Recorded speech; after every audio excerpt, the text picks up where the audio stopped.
Hello, I'm Nancy Bell from Oshkosh Public Library, and this is Book Buzz, where I'll be talking about one book that's recently been getting a lot of buzz on bestsellers lists, review sites, social media, and then I'll break it down into definable elements and then suggest 3 books that have similar themes, writing styles, characters, and overall general vibes. Last month, the prolific Alice Hoffman came out with a new book. Alice Hoffman is known for historical fiction with threads of either magical realism and or intense romance themes. And mostly they're about seemingly ordinary women who discover an inner strength that helps them survive through difficult times. So Alice Hoffman's newest book is The Invisible Hour. In this one, Mia lives with her mother in an oppressive modern-day cult in Massachusetts, where the outside world and books themselves are considered evil. Encouraged by her ever-rebellious mother, Mia secretly borrows books from a nearby local library. She becomes obsessed with Nathaniel Hawthorne's The Scarlet Letter.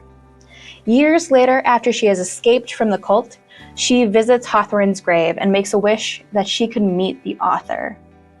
And she finds herself transported back through time to 1837 Salem, changing the narrative from semi-contemporary realism to fantastical romance.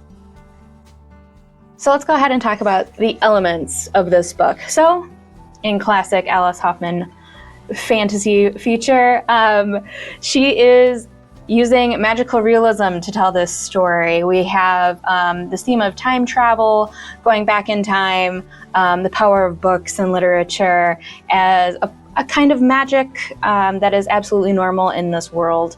It is really intricately plotted. You kind of almost have 2 stories in this one going on at the same time. You have the contemporary real life elements of Mia, escaping from the cult. And then you also have this other plot where she's back in time falling in love with Nathaniel Hawthorne and maybe inspiring the book that saved her life. Who knows? Who can say? Along with that, it does have that historical fiction element of it. She's taken back into 1837. And she uses, descriptive, lyrical, lush, atmospheric language to describe the time period of that day, which really lends it to being historical fiction as opposed to, modern day fiction, contemporary fiction. It really does take us into the past and have some of those more realistic details, except for the time travel. So let's go ahead and talk about our Readalikes. So first up, we have Hester by Lori Lico Albanese. This one is a reimagining of The Scarlet Letter from the perspective of Isabel Gamble. It's kind of an idea for the woman who might have actually inspired the character Hester Prynne. So left alone in a strange country after emigrating from Scotland in the early 1800s, Isabel manages to support herself with her needlework, and she quietly hides the secret of her own ancestry, one of whom was maybe tried as a witch, and her own ability to see colors in sounds. She finds herself drawn to and befriends a struggling author who is similarly haunted by an ancestor's past. But that ancestor happens to be on the other side of history. He was a judge in the Salem witch trials. So I think it's kind of obvious why I think this would be a good read-alike for Invisible Hour, but let's just go through the elements anyway. So first and foremost, I know, is it really magical realism? I think there can be an argument made that it is, just based on the fact that, witchcraft being real in this world and the description of what I believe is synesthesia, hearing sounds and putting color to them, possibly might have been seen as some kind of a witchcraft during this time period.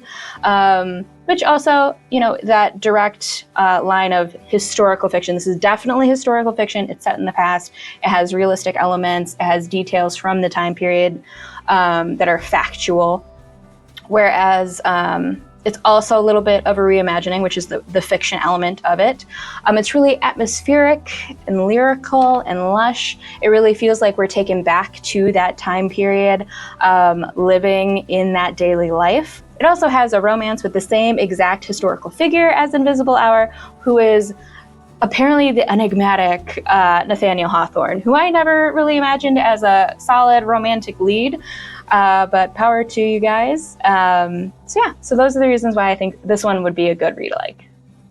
So next up, we have my kind of out there recommendation for the video, but hear me out. I think that Outlander by Diana Gabaldon is a great read-alike for this book. Okay, so in Outlander, Claire Randall is vacationing with her husband in the Scottish Highlands when she walks through an ancient stone circle transporting her back in time to 1743. She falls into the clutches of an evil British officer who attempts to rape her, but she is luckily rescued by the Mackenzie clan, and not really knowing how to make it back to her own time, she begins to make a life, which includes an attractive Scotsman named Jamie Fraser. So unless you're super out of the know, I'm sure you've heard of Outlander, but here's why I think it's a good read-alike for Alice Hoffman's latest book.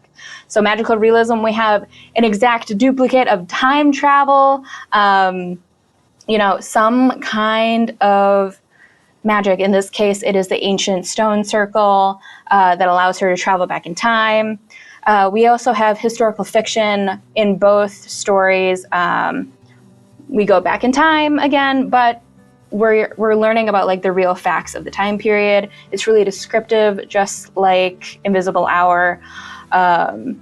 We really feel like we're taken back into 1743 in this book. Even some of there's gory torture scenes as well as some steamy romance scenes. But it's really descriptive, and some of it can be really beautiful. And again, we have romance with a historical figure. I'm not entirely sure that Jamie Fraser is a real historical figure, but at least for this one, there's an exact duplicate of they're going back in time and falling in love with an old-timey gentleman. And our final read-alike today is less out there. This one is Wayward by Amelia Hart. In 1619, Alpha Wayward is on trial, accused of witchcraft, after providing women with reproductive care. 1942, Violet Wayward searches for the truth about her mother's death. 2019, Kate Wayward seeks shelter after fleeing an abusive relationship, and it's Kate who slowly discovers documentation of her family, the Wayward family, and the women's powers fighting a patriarchal society, possibly with supernatural means. So in this one, again, I think the elements are pretty clear. It's magical realism again. In this one, the Wayward family has supposed supernatural powers. They connect with nature, more kinds of witchy powers like communicating with animals and such. It's also kind of a blend between historical fiction and contemporary fiction as we go through time, starting in 1619 and ending up in 2019, kind of similar to how, almost the opposite of Invisible Hour, where we start in modern day and then we go back in time. This one is also really intricately plotted. It has parallel narratives between the three main women, Altha, Violet, and Kate. And so it kind of goes between and jumps between each of their stories, which makes the plot richer and more intricate. It's also really descriptive because we are traveling through these times along with these women, and to really demonstrate what point in time you're in, Hart is able to describe the time periods beautifully so you're not as confused as to who's the author, what time period are we in, how are we supposed to keep track of all this, and so those really make it clear, the descriptions of the different time periods themselves.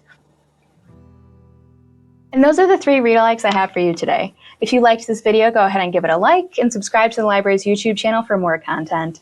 If you have any suggestions or questions, please go ahead and leave a comment down below. Or you can always get a hold of me at the library reference desk. As always, I'll leave a link. Thank you so much for watching, and let's all get back to reading.